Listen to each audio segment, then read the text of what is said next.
दुनिया में हम इंसानों के सिवा भी एक दूसरी दुनिया होती है, जिसे हम लोग आत्माओं या भूत प्रेत की दुनिया भी कहते हैं।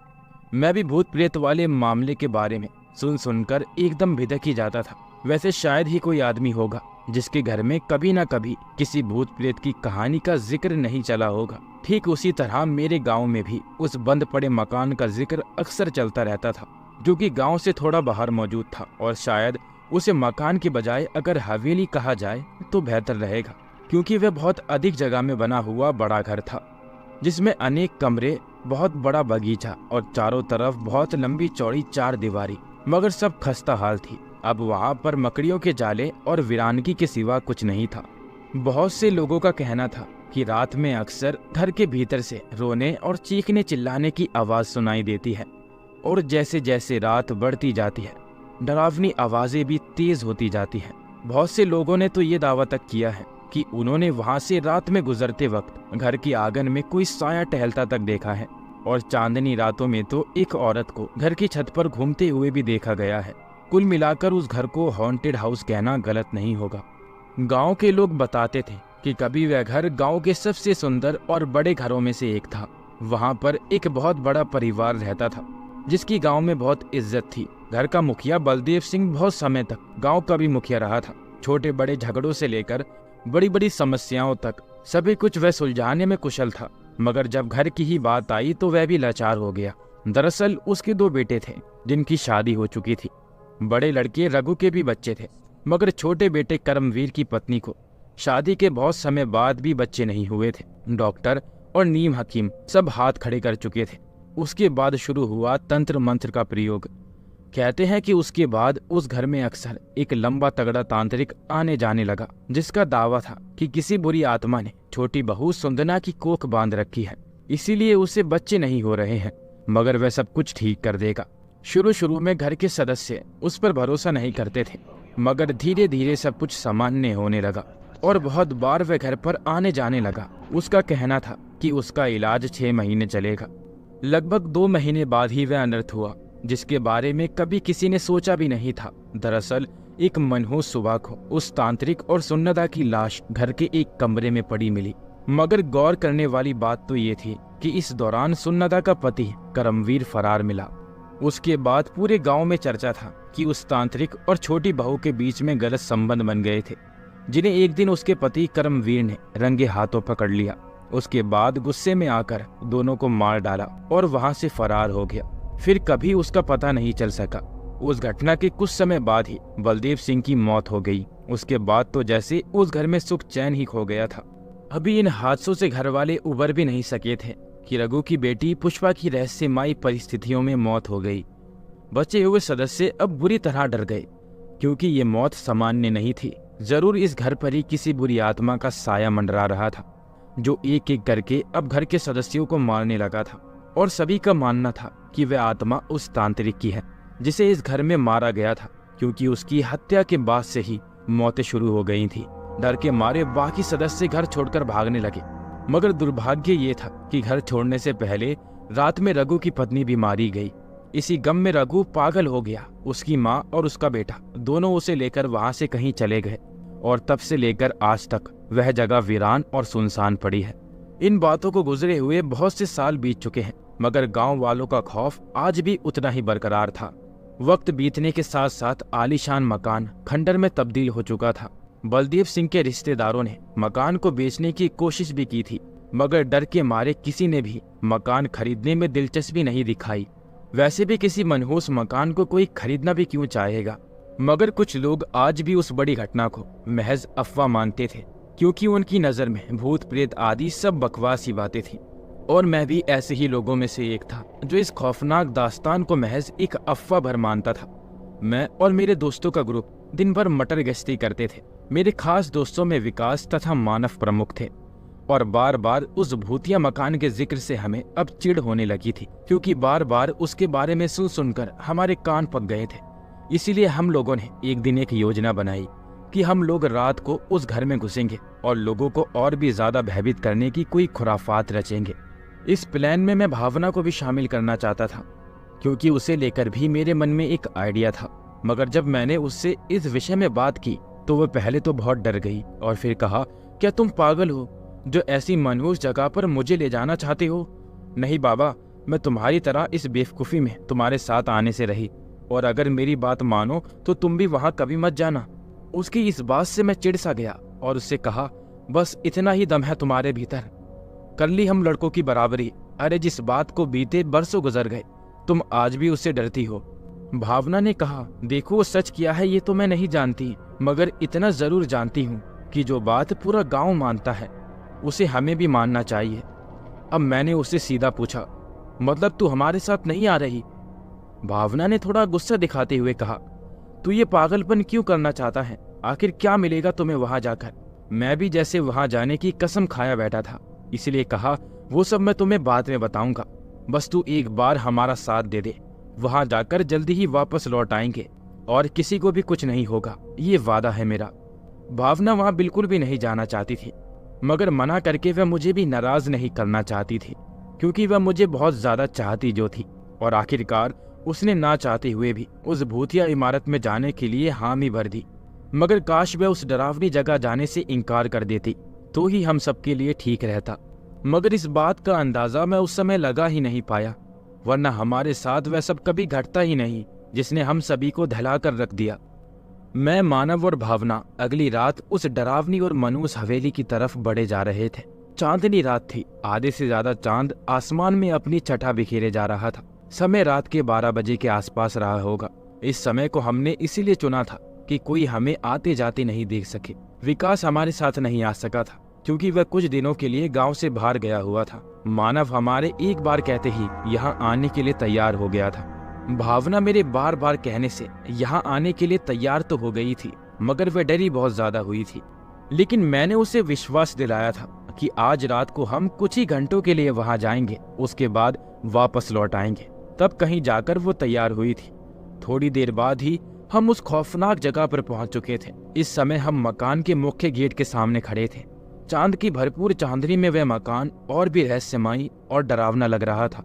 इसके साथ ही आज यहाँ पर एक अजीब सी खामोशी पसरी हुई थी। मुख्य गेट बहुत बड़ा और भारी था, जो लोहे का बना हुआ था, जिस पर जंग लगने के कारण उसका रंग काला पड़ चुका था। उस पर लटका ताला भी जाने कब से जंग लगने के कारण टूटकर वही नीचे जमीन पर गिरा हुआ था। कुछ समय बाद गेट खोलकर जब हम सभी अंदर घुस रहे थे, ठीक उसी समय कोई लगातार हम पर अपनी नजरें गड़ाए था। वह मुख्य गेट से थोड़ी दूर पर घर से बाहर मौजूद एक पेड़ के नीचे खड़ा था, मगर उस समय हम में से किसी की भी नजर उस पर नहीं गई थी, क्योंकि हमारा सारा ध्यान सिर्फ उस विशाल और उजड़ चुके मकान पर था। भीतर घुसते ही हमें हर तरफ लंबी लंबी घास नजर आई, हर तरफ वीरानगी का राज था। मैंने जेब से टॉर्च निकालकर जला ली, क्योंकि भूत प्रेत का तो मालूम नहीं, मगर इतना जरूर मालूम था कि अगर हम ऐसे ही अंधेरे में आगे बढ़े तो कोई सांप बिच्छू जरूर काट खाएगा। बहरहाल सबसे आगे मैं चल रहा था। उसके बाद मानव अपने हाथ में हाई क्वालिटी वीडियो कैमरा लिए चल रहा था। वह बहुत अच्छा मगर शौकिया फोटोग्राफर भी था। सबसे आखिर में पीछे पीछे भावना डरते हुए चल रही थी। उसके चेहरे से लग रहा था जैसे आज उसको वो सभी भूत प्रेत की कहानियां याद आ रही हैं जो उसने यहाँ के बारे में सुनी है। कुछ मिनटों में ही हम सभी ग्राउंड फ्लोर वाले कमरे में घुस चुके थे। कम से कम 7 या 8 बड़े छोटे सभी तरह के कमरे थे। मकान के अंदर घुसने में हमें कोई ज्यादा दिक्कत नहीं हुई, क्योंकि दरवाजे काफी खस्ता हाल थे, ताला वगैरह भी नहीं लगा था। हर तरफ धूल मिट्टी के ढेर लगे थे, क्योंकि सालों से यहाँ कोई नहीं आया था। दीवारों का पलस्तर जगह जगह से उजड़ा हुआ था, जिससे ईंट बाहर झाँक रही थी। कुछ समय तक इधर उधर का मुआयना सा करने के बाद मैंने मानव से वीडियो कैमरा ऑन करने को बोला। चल प्यारे, शूट कर डाल ये दिलकश नज़ारे। मेरी इस बात से भावना ने बुरा सा मुंह बनाया और कहा, यहाँ कहाँ है दिलकश नज़ारे, आर यू फूल? मैंने भी अंग्रेजी झाड़ी और कहा, no dear, I am not a fool but I am a very very cool. तुम देखना, जब इस हॉरर प्लेस का शूट हम अपने यूट्यूब चैनल पर डालेंगे तब लाइक्स ही लाइक्स और सैकड़ों लोग हमारे चैनल को सब्सक्राइब करेंगे। शोहरत तो मिलेगी ही, साथ में पैसा भी। उसके बाद मैं और तुम एक शानदार सी जगह पर हनीमून मनाने जाएंगे। मेरी आंखों के सामने चुटकी बजाते हुए भावना ने कहा, जागती आंखों से सपने देखना बुरी आदत है, और वैसे भी हनीमून से पहले शादी भी करनी होती है, और उसका कोई चांस तो नहीं दिखाई दे रहा मुझे तो। मैंने उसे टोकते हुए कहा, मानता हूँ यार कि इस टाइम एक मनहूस जगह पर मौजूद है, मगर कम से कम बातें तो मनहूस मत करो। शादी, हनीमून, फिर बच्चे, सभी कुछ तो होगा, बस तुम मेरा साथ बनाए रखना। अब बीच में मानव भी टपक पड़ा। अबे साले, मैं क्या यूं ही यहाँ पर जान लुटाने आया हूँ? कुछ मेरा भी तो सोच, या फिर मुझे सिर्फ ये कैमरा ढोने का सामान ही समझ रखा है? अरे यार, तेरे बारे में भी सब सेट कर रखा है इस दिमाग में। पहले तू अपना जलवा तो दिखा, फिर तेरा भी कल्याण ही होगा, तथास्तु।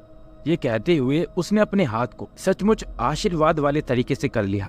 उसके बाद मानव ने कैमरा चालू कर लिया और मैं डिस्कवरी चैनल वालों की तरफ से बोलने लगा था, देखो, ये है वो खौफनाक जगह जिसने सालों से लोगों के दिलों में दहशत कायम कर रखी है। डर का आलम यह है कि रात की छोड़िए, दिन में भी कोई यहाँ नहीं भटकता, मगर आज उसी डरावनी जगह पर अपनी जान दांव पर लगाकर हम और हमारी टीम सच का पता लगाने के लिए पहुंची है। इसलिए पल पल की रिपोर्ट आप सभी तक पहुंचाने के लिए मैं और मेरी टीम हमेशा तैयार है। जिस समय ये सब वीडियोग्राफी चल रही थी, ठीक उसी समय एक औरत की दिल दहला देने वाली चीख वहां पर गूंज उठी। चीख ऊपर से आती हुई महसूस हुई थी। भावना डरकर मुझसे लिपट गई। इस समय वह थर थर कांप रही थी। मानव ने भी एकदम से कैमरा बंद कर दिया और कुछ घबराहट में बड़बड़ाया, ये चीख कैसी थी? लगता है जैसे किसी औरत को बुरी तरह से मारा जा रहा है। इतनी दर्दनाक चीख। एक पल को तो मैं भी चौंक कर रह गया, मगर फिर जल्दी खुद को संभालते हुए बोला, कुछ नहीं है, जरूर हमें कोई भ्रम हो रहा होगा, लेकिन भ्रम एक को हो सकता है, सभी को नहीं। भावना घबराहट में बोली, जितनी जल्दी हो सके हम सभी को फौरन ही यहाँ से निकल जाना चाहिए, वरना हम सब किसी बड़ी मुसीबत में फंस सकते हैं। ठीक उसी पल मानव अपने कैमरे को लेकर हम दोनों के पास आया और कुछ समय पहले ही रिकॉर्ड की हुई क्लिप दिखाने लगा। लगभग 5 मिनट की उस क्लिप को देखकर हम सभी की आंखें भय से फैल गईं, क्योंकि उसमें एक जगह पर भावना के ठीक पीछे एक औरत खड़ी थी। लाल साड़ी में लिपटी हुई, चेहरा धुंधला दिखाई दे रहा था। ये सब देखकर भावना रो पड़ी। मैंने पहले ही कहा था कि यहाँ मत आओ, मगर तुम नहीं माने। देखा तुमने वो औरत कैसे मेरे पीछे खड़ी है, जबकि यहाँ हम तीनों के सिवा कोई नहीं था। ये भटकती आत्मा है जो हमारे आसपास मंडरा रही है। इससे पहले कि ये हम सबको मार डाले, भागो यहाँ से।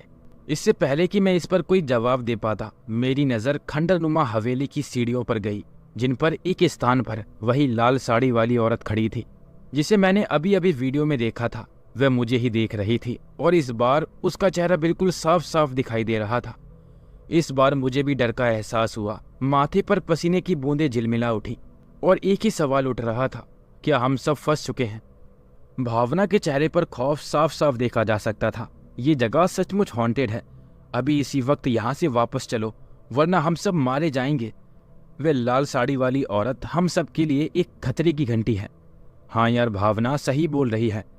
मानव ने भी थोड़ा डरते हुए कहा, तुमने देखा नहीं कैसे वे हमारे बनाए वीडियो में दिखाई दे रही थी, जबकि उस समय वे वहाँ कहीं पर मौजूद नहीं थी। मैंने उन दोनों से सहमत होते हुए कहा, हाँ, हो सकता है कि तुम दोनों जो कह रहे हो सही हो, मगर फिर भी हम जिस चीज़ के लिए यहाँ आए थे वह हमें मिल गई है। इस वीडियो को अपने चैनल पर डालो अभी और लोगों को रियल घोस्ट से मिलवाओ। भावना चिल्लाने लगी, ये काम यहाँ से चलकर भी तो हो सकता है। डर से मेरी जान निकले जा रही है और तुम्हें अब भी चैनल की पड़ी है। मैं अब यहाँ से जा रही हूँ, तुम्हें जो करना है करो। ये कहकर भावना वहाँ से निकल गई। ये लड़कियाँ भी ना कितनी जल्दी डर जाती हैं, और ये भूत प्रेत भी शायद इन्हें ही डराने को बने हैं।